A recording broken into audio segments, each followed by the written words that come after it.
Hello students. आज हम class 12th के लेसन 8 की पोएम माई हेवन का अध्ययन करेंगे, जो हमारे राष्ट्रकवि रविन्द्रनाथ टैगोर के द्वारा लिखी गई है। ठीक है, देखिए माई हेवन जिसका अर्थ है मेरा स्वर्ग। तो यह एक आप लोग की पैट्रियोटिक पोएम है, यानी देशभक्त की पोएम है। यह ऐसी कंडीशन के अवस्था के बारे में बता रहे हैं जब देश हमारा बहुत ही गरीबी, बहुत ही असंपन्नता, बहुत सी पीड़ाओं से गुजर रहा होता है। उस समय की अवस्थाओं का वर्णन कर रहे हैं पोएट। ठीक है, आइए धीरे धीरे इसका अध्ययन करते हैं, और जब अध्ययन करेंगे तो आप समझ जाएंगे कि पोएट जो है वो क्या कहना चाह रहे हैं। आइए अध्ययन करते हैं। कह रहा है इधर, वेयर द माइंड, जहाँ, देखिए वेयर मतलब यहाँ पे जहाँ से मतलब है, जहाँ मन इज विदाउट फियर मतलब होता है डर, और विदाउट मतलब बिना, यानी बिना डर के, यानी कहने मतलब है भयहीन। जहाँ पर मन भयहीन है, एंड और द हेड हाई मतलब ऊंचा। ठीक है, हेड मतलब सर, जहाँ पर सर को ऊंचा रखा जाता है, जहाँ पर मन जो है वह बिना भय के है और सर को ऊंचा रखा जाता है। Where is knowledge is free, जहाँ नॉलेज ज्ञान इज फ्री क्या है, मुक्त है। ठीक है, ज्ञान सभी के लिए मुक्त है, सभी पर उसका अधिकार है। ठीक, कहने का मतलब ये है। ठीक है, तो where is knowledge is free, जहाँ पर ज्ञान मुक्त है। Where the world has not broken up into fragment. तो देखिए कि जहाँ the world has not broken, संसार नहीं टूटा हुआ है, संसार जो है वह नहीं टूटा हुआ है। अप इनटू फ्रेगमेंट मतलब होता है छोटा छोटा टुकड़ा में। ठीक है, छोटे छोटे टुकड़े की कहते हैं फ्रेगमेंट। छोटे छोटे टुकड़ों में by narrow domestic walls, narrow मतलब होता है संकीर्ण, ठीक है, सकरी। डोमेस्टिक मतलब होता है स्थानीय, वॉल्स मतलब दीवार। अब यहाँ पे कह रहे हैं मतलब है where the world has not broken by up into fragments by narrow domestic wall, यानी जहाँ संसार संकीर्ण स्थानीय दीवारों के टुकड़ों में नहीं टूटा है, नहीं बटा है। ठीक है, वेयर जहाँ, वर्ड यानी शब्द, केम आउट बाहर आते हैं, from the depth of truth सत्य की गहराइयों से, यानी कहने का मतलब है जहाँ पर शब्द, हमेशा कोई भी मनुष्य सत्य की ही भाषा बोलता है। ठीक है, आई होप आप लोग को बहुत अच्छे से समझ में आया होगा ये पोएम, स्टैंजा। देख लिए, तो एक बार फिर से इसका अध्ययन कर लेते हैं।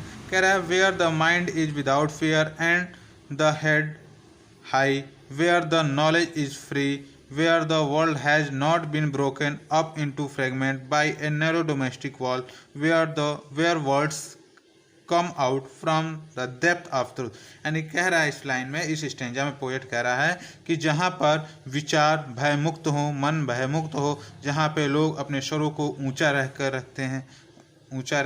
रहते हैं, जहाँ पर ज्ञान मुक्त हो, अर्थात ज्ञान पर सभी का अधिकार हो, सभी को समान अधिकार से ज्ञान मिलता हो। ठीक है, और जहाँ पर संसार जो है वह संकीर्ण स्थानीय दीवारों के टुकड़ों में न बटा हो, जहाँ पर जो शब्द हैं, जो बोलियां हैं, जो विचार हैं, वो सत्यता के गहराई से निकलते हों। ठीक है, आगे देखिए, सेकंड स्टेंजा आप लोग का यहाँ से शुरू हो रहा है। वेयर जहाँ, tireless striving stretch its arm toward perfection, यानी कह रहा है कि जहाँ पे tireless striving stretch its arm toward the fraction, यानी कहने का मतलब है आप लोग का, जहाँ टायरलेस मतलब होता है बिना थका हुआ, स्ट्रीविंग मतलब प्रयास करता है। ठीक है, प्रयास करता है। स्ट्रेच इट्स आर्म, और अपनी बाहों को फैलाता है, टुवार्ड्स परफेक्शन।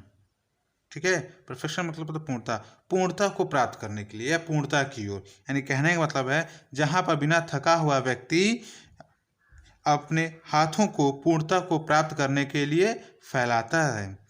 वेयर, जहाँ, the clear stream, clear stream मतलब स्पष्ट धारा। ठीक है, ठीक है, जहाँ पर स्पष्ट धारा ऑफ रीजन, रीजन मतलब होता है कारण या प्रयोजन। यानी कहने का मतलब है where the clear stream of reason, जहाँ पर प्रयोजन की स्पष्ट धारा, ठीक है, has not lost its way, अपने रास्ते को नहीं खोती है, अपने रास्ते को नहीं खोती। लॉस्ट मतलब खोना, इट्स वे मतलब अपने रास्ते को, जहाँ पर प्रयोजन की स्पष्ट धारा अपने रास्तों को नहीं खोती है। Into the dreary desert, desert, desert मतलब होता है रेगिस्तान, ड्रेरी मतलब होता है उदास, सैंड मतलब होता है धूल, ठीक है, या रेत, of dead habit, dead habit मतलब होता है मरा हुआ, हैबिट मतलब आदत। यानी कहने का मतलब है कि into the dreary desert, dreary desert यानी उदास रेगिस्तान में, ठीक है, उदास रेगिस्तान में, सैंड ऑफ डेथ, मृत्यु की जो रेत है, हैबिट उसकी जो आदतन है। यानी कहने का मतलब है into the dreary desert, sand of death, यानी उदास रेगिस्तान की मृत आदत की रेत में, यानी ऐसी रेत के बारे, ऐसे डिजर्ट के बारे में बता रहा है जहाँ पर सभी क्या हैं, उदास हैं, जो मृत्यु की आदत में है। वेयर, जहाँ माइंड विचार is led forward by thee into ever widening, जहाँ कह रहा where the mind is leading forward, leading forward मतलब होता है आगे बढ़ना, ठीक है, आगे, लीडिंग फॉरवर्ड मतलब आगे बढ़ना। तो कह रहा है जहाँ विचार है, जो मन है वो आगे बढ़ता है, बाय दी तुम्हारे द्वारा, इनटू एवर वेडिंग, ठीक है, इनटू एवर वेडिंग हमेशा बड़ी सोच की ओर, जहाँ पे जो विचार है वह हमेशा बड़े सोच की ओर लगातार बढ़ते रहता है। ठीक है, यानी कहने का मतलब यहाँ पे कि जो विचार है, जो सोच है, वह अच्छे कर्मों में लगा रहता है, अच्छे कर्मों में लगा रहता है।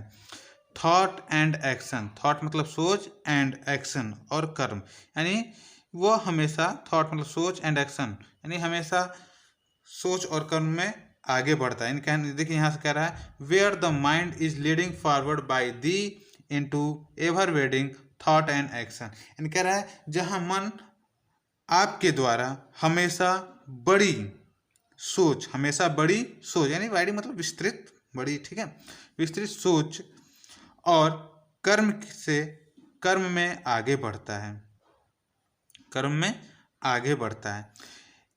लास्ट स्टेंजा है, ठीक है, last stanza, into that heaven, into that heaven of freedom my father let my country awake. तो कहने का मतलब है जो पोएट है वो यहाँ पे आग्रह करता है, अब ईश्वर से प्रार्थना करता है अपने देश के लिए कि उसका जो देश है वह क्या हो, सचेत हो, उसके अंदर बुद्धि का संचार हो। तो ठीक है, तो कह रहा है into the haven of freedom, यानी जो देश है वो अब कहाँ जा रहा है, स्वतंत्रता के स्वर्ग में जाता दिखाई पड़ रहा है। माय फादर, मेरे पिता, मेरे परम पिता, लेट माय कंट्री अवेक, मेरे देश क्या हो, सचेत हो, ठीक है, मेरा देश सचेत हो। ठीक है, कहने का मतलब है ये जो दो लाइन है, इस लाइन में कवि एक बताना चाहता है कि जब देश आज़ाद हुआ था उस समय बहुत सी अराजकता थी, बहुत सी कमियां थी, उन कमियों के प्रति, उन अराजकताओं के प्रति हमारा देश क्या हो, सचेत हो, उस पर वो विजय प्राप्त कर सके। ठीक है, आई होप आप लोग को यह पोएम बहुत अच्छी तरह समझ में आई होगी। ठीक है, अगर कोई मीनिंग बच जा रही है तो उसको आप लोग कमेंट में कर दीजिएगा, मैं उसका बता दूंगा। ठीक है, और जल्द ही मैं इसका सेंट्रल आइडिया भी अपलोड कर दूंगा। ठीक है, और अगर पोएम पसंद आई हो तो लाइक, शेयर एंड सब्सक्राइब जरूर कीजिए। धन्यवाद मित्रों।